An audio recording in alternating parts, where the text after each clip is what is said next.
नमस्कार दोस्तों, स्वागत है आप सभी का आपके अपने YouTube channel Shyam class study में। आशा करता हूँ आप सभी लोग अच्छे होंगे, स्वस्थ होंगे, घर पर रह कर के आप अपने एग्जाम की मन लगा कर के तैयारी कर रहे होंगे। आज के इस वीडियो में मैं आप सभी लोगों के लिए आरपीएफ कांस्टेबल के लिए जो प्रीवियस ईयर प्रश्नों की सीरीज चला रहा हूँ, उसी सीरीज में आज का अपना ये सेट नंबर 35 हो जाता है। और आज का जो पेपर है वो पेपर है 15 फरवरी 2019 की, ये प्रथम पाली का पेपर है। तो आज की इस वीडियो को आपको शुरू से लेकर के एंड तक फुल वॉच करते रहना है। वीडियो पसंद आए तो वीडियो को आप एक बार लाइक और चैनल को सब्सक्राइब करना ना भूलें। तो चलिएगा फिर शुरू करते हैं। तो पहला प्रश्न आ जाता है कि निम्न में से किस जैविक प्रक्रिया के द्वारा शरीर से हानिकारक चयापचय अपशिष्टों को बाहर निकाला जाता है? बताओ इसका राइट आंसर क्या हो जाएगा। तो वो कौन सी प्रक्रिया है? तो वो प्रक्रिया है उत्सर्जन। एक का चौथा ऑप्शन राइट आंसर हो जाएगा। दूसरा प्रश्न आ जाता है, निम्न में से कौन सा प्रतान पौधे का उदाहरण है? बताओ इनमें से कौन सा प्रतान पौधे का उदाहरण? तो ये है मटर के पौधे हैं। दूसरे का पहला ऑप्शन करेक्ट आंसर हो जाएगा। तीसरा प्रश्न आ जाता है, पृथ्वी और बादलों अथवा बादलों की विभिन्न सतहों के बीच विद्युत उत्सर्जन की प्रक्रिया के कारण होती है। तो बताओ कौन सी प्रक्रिया होती है? तो इसमें होती है आकाशीय विद्युत प्रक्रिया। तीन का पहला ऑप्शन राइट आंसर हो जाएगा। चौथा प्रश्न आ जाता है कि निम्न में से कौन सी एक प्रायद्वीपीय नदियों की विशेषता है? तो बताओ इनमें से कौन सी है? तो प्रायद्वीपीय नदियों की जो विशेषता है वो है वर्गीकृत उथली घाटी। चार का तीसरा ऑप्शन राइट आंसर हो जाएगा। पांचवा प्रश्न है आपके सामने कि तात साड़ी मूलतः किस राज्य से संबंधित है? तो बताओ तात साड़ी का संबंध है वो कौन से राज्य से है भारत के? तो इसका संबंध है पश्चिम बंगाल से। पांच का पहला ऑप्शन करेक्ट आंसर हो जाएगा। छठवां प्रश्न आ जाता है कि अफ्रीका और एशिया महाद्वीपों के बीच विभाजक का कार्य निम्न में से कौन करता है? तो बताओ इनमें से कौन करता है? तो अफ्रीका और एशिया महाद्वीपों के बीच विभाजक का जो कार्य है वो कार्य करता है लाल सागर। छठवां का दूसरा ऑप्शन करेक्ट आंसर हो जाएगा। चलिएगा, जब तक आप लोग वीडियो को लाइक करके चैनल को आप लोग है जरूर सब्सक्राइब कर लीजिएगा। सातवां प्रश्न आ जाता है, यूएसए ओपन एक ग्रैंड स्लैम टूर्नामेंट है, इसका संबंध किस खेल से है? तो बताओ यूएस ओपन का संबंध है वो कौन से खेल से है? सात का राइट आंसर क्या हो जाएगा? तो इसका संबंध है टेनिस से। सात का तीसरा ऑप्शन देने वालों का राइट आंसर हो जाएगा। अगला प्रश्न है प्रश्न संख्या 8 आ जाता है, 1717 ईस्वी में किस मुगल बादशाह ने ईस्ट इंडिया कंपनी को एक फरमान जारी किया? तो बताओ ये फरमान किसने जारी किया था? प्रश्न संख्या 18 का राइट आंसर क्या हो जाएगा? तो फारूक सियार ने जारी किया था। 18 का चौथा ऑप्शन देने वालों का राइट आंसर हो जाएगा। नेक्स्ट प्रश्न है प्रश्न संख्या 9 आ जाता है आपके सामने कि प्रसिद्ध ज्वालामुखी देवी मंदिर डॉट डॉट के कांगड़ा जिले में स्थित है। तो बताओ कौन से राज्य में ये प्रसिद्ध ज्वालामुखी देवी का मंदिर है? प्रश्न संख्या 9 का राइट आंसर। तो ये हिमाचल प्रदेश के कांगड़ा जिले में स्थित है। 9 का चौथा ऑप्शन देने वालों का राइट आंसर हो जाएगा। प्रश्न संख्या 10 है आपके सामने कि सिक्के को पानी के अंदर रखने पर यह खड़ा हुआ प्रतीत होता है, इसका कारण क्या है? तो बताओ इसका कारण क्या है? तो इसका कारण है प्रकाश का अपवर्तन। 10 का पहला ऑप्शन राइट आंसर हो जाएगा। 11वां प्रश्न है आपके सामने कि अंडमान और निकोबार द्वीप समूह में शांति, समृद्धि और सुशासन से संबंधित नियम निम्न में से कौन बना सकता है? तो बताओ इनमें से नियम कौन बना सकता है? 11 का राइट आंसर क्या हो जाएगा? तो इनमें से जो नियम है वो राष्ट्रपति बना सकता है। 11 का पहला ऑप्शन करेक्ट आंसर हो जाएगा। अगला प्रश्न है प्रश्न संख्या 12 आ जाता है आपके सामने कि सिनाई प्रायद्वीप किस देश में स्थित है? तो बताओ कौन से देश में सिनाई प्रायद्वीप स्थित है? तो ये मिस्र में स्थित है सिनाई प्रायद्वीप। 12 का दूसरा ऑप्शन देने वालों का राइट आंसर हो जाएगा। 13वां प्रश्न आ जाता है कि अनुसूचित जनजातियों वाले और आदिवासी क्षेत्रों के प्रशासन से के संबंधित प्रावधान भारतीय संविधान के किस अनुच्छेद में दिए गए? तो बताओ इनका संबंध है वो कौन से अनुच्छेद से? प्रश्न संख्या 13 का राइट आंसर क्या हो जाएगा? चारों ऑप्शन आपकी स्क्रीन पर शो रहे हैं। तो 13 का जितने भी लोग बता रहे हैं अनुच्छेद 244 पहला ऑप्शन राइट आंसर हो जाएगा। प्रश्न संख्या 14 आपके सामने की वैद्युत संयोजी यौगिक सामान्यतः डॉट डॉट में घुलनशील होते हैं।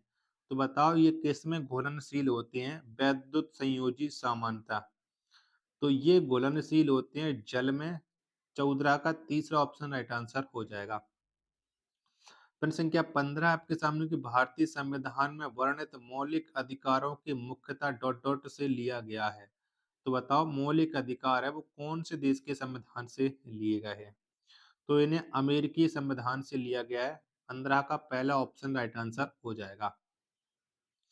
16वां प्रश्न आ जाता है कि प्रकाश के दूर तने के भाग में कोशिकाओं के तेजी से बढ़ने का कारण क्या है? बताओ इसका कारण क्या है? तो इसका जो कारण है वो है ऑक्सिन। 16 का पहला ऑप्शन राइट आंसर हो जाएगा।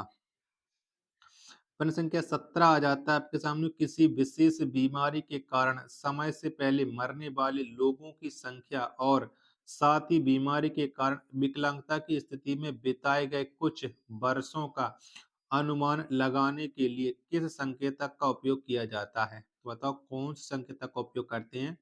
17 का चारों ऑप्शन आपकी स्क्रीन पर शो है। तो ये किया जाता है बीमारियों का वैश्विक भार। पहला ऑप्शन राइट आंसर हो जाएगा।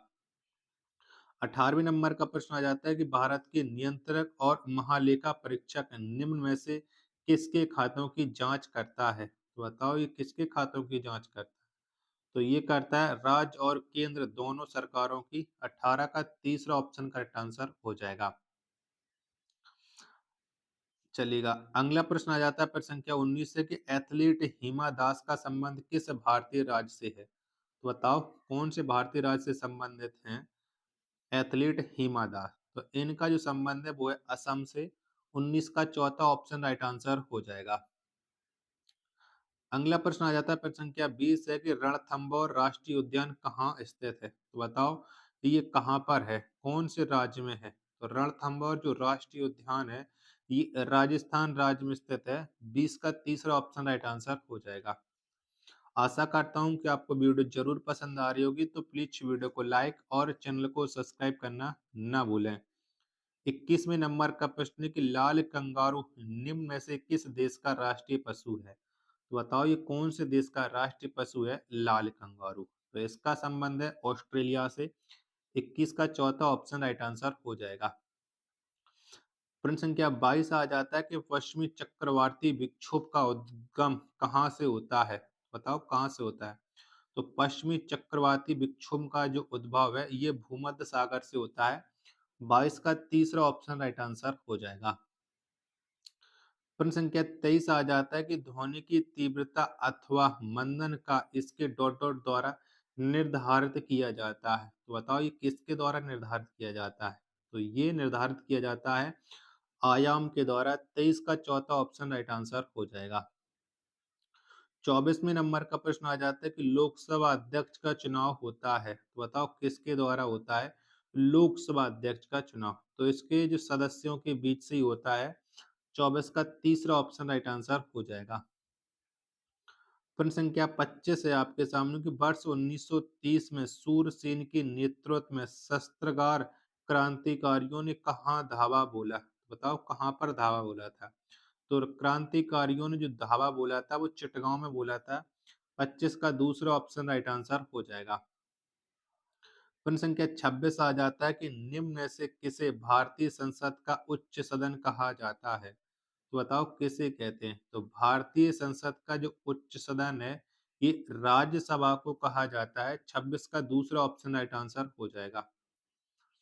27वें नंबर का प्रश्न है कि निम्न में से कौन सा देश दक्षिण एशियाई क्षेत्रीय सहयोग संगठन में शामिल नहीं है? तो बताओ इनमें से कौन सा देश है जो सार्क में शामिल नहीं है? 27 का राइट आंसर तो चीन बिल्कुल मतलब शामिल नहीं है। 27 का पहला ऑप्शन करेक्ट आंसर हो जाएगा। आशा करता हूँ कि आपको ये वीडियो जरूर पसंद आ रही होगी। तो इसे अपने दोस्तों के पास शेयर जरूर कर रखा होगा। 28वें नंबर का प्रश्न है कि तीसरे तमिल संगम की अध्यक्षता किसने की? तो बताओ किसके द्वारा हुई थी? तो ये अध्यक्षता की थी नक्की रार ने। 28 का दूसरा ऑप्शन राइट आंसर हो जाएगा। प्रश्न संख्या 29 से आपके सामने कि ओलंपियाड शब्द डॉट डॉट वर्ष की समयावधि को व्यक्त करता है। तो बताओ कितने वर्षों के बाद है, मतलब सॉरी, ओलंपियाड शब्द है वो कितने शब्दों को व्यक्त, मतलब कितने वर्ष की समयावधि को व्यक्त करता है? तो ये करता है 4 वर्ष की। 29 का दूसरा ऑप्शन राइट आंसर हो जाएगा। प्रश्न संख्या 30 आ जाता है कि भारत के राष्ट्रपति द्वारा राज्यसभा के कितने सदस्य मनोनीत किए जा सकते हैं? बताओ कितने सदस्य होते हैं? तो राष्ट्रपति के द्वारा राज्यसभा के जो सदस्यों को मनोनीत किया जाता है वो 12 किए जाते हैं। 30 का दूसरा ऑप्शन करेक्ट आंसर हो जाएगा। 31वां प्रश्न के पिट्स इंडिया एक्ट कब पारित हुआ? तो बताओ ये कब पारित हुआ था? तो पिट्स इंडिया एक्ट ये 1784 में पारित हुआ। 31 का पहला ऑप्शन करेक्ट आंसर हो जाएगा। 32वां प्रश्न है कि वायु में उपस्थित जल वाष्प की मात्रा कहलाती है। तो बताओ ये क्या कहलाती है? तो वायु में उपस्थित जो जल वाष्प की मात्रा है ये आर्द्रता कहलाती है। 32 का तीसरा ऑप्शन करेक्ट आंसर हो जाएगा। 33वां प्रश्न आ जाता है कि शासक ने ताजमहल का निर्माण कराया? तो बताओ किसने करवाया था? तो ताजमहल का जो निर्माण है वो शाहजहां ने करवाया था। 33 का दूसरा ऑप्शन करेक्ट आंसर हो जाएगा। 34वें नंबर का प्रश्न है खेलों से संबंधित प्रावधानों का वर्णन भारतीय संविधान की किस सूची से संबंधित है? तो बताओ इसका संबंध है वो किस सूची से? फिर संख्या 34 का राइट आंसर क्या हो जाएगा? तो चारों ऑप्शन मैंने आपकी स्क्रीन पर शो कर दी। तो इसका संबंध है राज्य सूची से। ऑप्शन संख्या 4 इसका करेक्ट आंसर हो जाएगा। अगला प्रश्न है प्रश्न संख्या 35 है कि विधवा पुनर्विवाह की वकालत करने के लिए गुजराती भाषा में साप्ताहिक पत्र सत्य प्रकाश का प्रकाशन किसके द्वारा किया गया? तो बताओ इस पत्र को किसने प्रकाशित किया था सत्य प्रकाश को? 35 का राइट आंसर क्या हो जाएगा? चारों ऑप्शन आपकी स्क्रीन पर शो रहे हैं। तो जिसे इसे किया था करसन दास मुजली ने। तीसरा ऑप्शन करेक्ट आंसर हो जाएगा। 36वें नंबर का प्रश्न आ जाते हैं आधुनिक आवर्त सारणी में सोडियम का परमाणु क्रमांक कितना है? बताओ कितना है? तो सोडियम यानी Na का जो परमाणु क्रमांक है वो है 11। 36 का तीसरा ऑप्शन राइट आंसर हो जाएगा। चलिएगा अगला प्रश्न आ जाता है आपके सामने। प्रश्न संख्या है 37। निम्नलिखित में से गंगा की कौन सी सहायक नदी उच्च प्रायद्वीपीय भूमि से निकलती है? तो बताओ कौन सी नदी निकलती है? 37 का राइट आंसर क्या हो जाएगा? तो ये निकलती है सोन। पहला ऑप्शन करेक्ट आंसर हो जाएगा। 38वें नंबर का प्रश्न आ जाता है कि भारत की सबसे बड़ी अंडरग्राउंड पाइपलाइन निम्न में से कौन सी है? तो बताओ इनमें से कौन सी है? तो सबसे बड़ी अंडरग्राउंड पाइपलाइन ये हल्दिया कोलकाता पाइपलाइन है। 38 का सॉरी हल नहीं ये है HVJ पाइपलाइन। 38 का पहला ऑप्शन करेक्ट आंसर होगा। 39वां प्रश्न है कि भारत सरकार में केवल नाम मात्र की शक्ति किसके पास होती है? तो भारत सरकार जो नाम मात्र की शक्ति है ये राष्ट्रपति के पास होती है। 39 का पहला ऑप्शन करेक्ट आंसर हो जाएगा। 40वां प्रश्न आ जाता है कंबोडिया का नीम पेनय शहर किस नदी के किनारे बसा हुआ है? बताओ कौन सी नदी के तट पर ये स्थित है? फिर संख्या 40 का राइट आंसर तो ये मेकोंग नदी के तट पर। 40 का तीसरा ऑप्शन देने वालों का करेक्ट आंसर हो जाएगा। आशा करता हूँ कि आपको ये वीडियो जरूर पसंद आ रही होगी तो प्लीज को वीडियो को लाइक चैनल को सब्सक्राइब करना ना भूलें। 41वें नंबर का प्रश्न किस देश को निर्यात किए गए माल पर लगाए गए कर को कहा जाता है? तो बताओ क्या कहते हैं? तुम किसी देश को निर्यात किए गए माल पर जो कर लगता है उसे निर्यात शुल्क कहा जाता है। पहला ऑप्शन राइट आंसर हो जाएगा। 42वां प्रश्न आ जाता है कि वर्ष 1930 में महात्मा गांधी ने नमक कानून किस स्थान पर तोड़ा? तो बताओ कहाँ पर तोड़ा था? तो महात्मा गांधी ने नमक कानून को दांडी में तोड़ा था। 42 का पहला ऑप्शन राइट आंसर हो जाएगा। 43वां प्रश्न केरल प्रसिद्ध है? तो बताओ किसके लिए केरल है ये प्रसिद्ध है? तो ये ईश्वर का अपना देश इसके लिए प्रसिद्ध है। 43 का दूसरा ऑप्शन करेक्ट आंसर हो जाएगा। प्रश्न संख्या 44 आ जाता है कि भारत का सर्वोच्च विधि अधिकारी कौन होता है? बताओ कौन होता है? तो भारत का जो सर्वोच्च विधि अधिकारी है ये होता है भारत के महान्यायवादी। 44 का तीसरा ऑप्शन राइट आंसर हो जाएगा। प्रश्न संख्या 45 है कि निम्नलिखित में से किस स्थान को भूकंप रोधी क्षेत्र के रूप में जाना जाता है? बताओ कौन से स्थान को जाना जाता है? तो भूकंप रोधी क्षेत्र के रूप में ये दक्कन का पठार को जाना जाता है। 45 का चौथा ऑप्शन करेक्ट आंसर हो जाएगा। चलिएगा अगला प्रश्न आ जाता है प्रश्न संख्या 46 है 1897 में रामकृष्ण मिशन की स्थापना किसने की? तो बताओ किसके द्वारा हुई थी रामकृष्ण मिशन की स्थापना? तो ये स्थापना की गई थी स्वामी विवेकानंद के द्वारा। 46 का तीसरा ऑप्शन राइट आंसर हो जाएगा। 47वें नंबर का प्रश्न है कूच बिहार ट्रॉफी का संबंध निम्न में से किस खेल से है? तो बताओ कौन से खेल से? तो कूच बिहार ट्रॉफी का जो संबंध है वो क्रिकेट से है। 47 का चौथा ऑप्शन राइट आंसर हो जाएगा। 48वें नंबर का प्रश्न आ जाता है संसद में केवल दोनों सदनों के सामान्य बहुमत द्वारा ही भारतीय संविधान के निम्न में से किस प्रावधान में संशोधन किया जा सकता है? बताओ किसमें किया जा सकता है? 48 का राइट आंसर तो संसद और राज्य विधानमंडल के चुनाव में तीसरा ऑप्शन करेक्ट आंसर हो जाएगा। 49वें नंबर का प्रश्न है किसी संस्था या व्यक्ति से जुड़े किसी श्रमिक को नियमित रूप से वेतन का भुगतान किया जाता है तो वह कहलाता है। तो बताओ वह क्या कहलाता है? 49 का आंसर क्या हो जाएगा?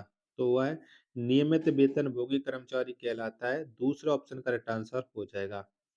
प्रश्न संख्या 50 और अंतिम प्रश्न आज के इस प्रैक्टिस सेट का अंतरिक्ष यात्रियों को प्रशिक्षित करने के लिए निम्न में से किस खेल का प्रयोग किया जाता है? बताओ कौन से खेल का प्रयोग करते हैं? तो इसके लिए हैंड स्ट्रेट खेल का प्रयोग किया जाता है। 50 का चौथा ऑप्शन करेक्ट आंसर हो जाएगा। आशा करता हूँ कि आपको ये वीडियो जरूर पसंद आ रही होगी, तो प्लीज वीडियो को लाइक और चैनल को सब्सक्राइब करना ना भूलें। मिलते हैं पर अपने एक और नेक्स्ट वीडियो के साथ, तब तक के लिए धन्यवाद। जय हिंद, वंदे मातरम।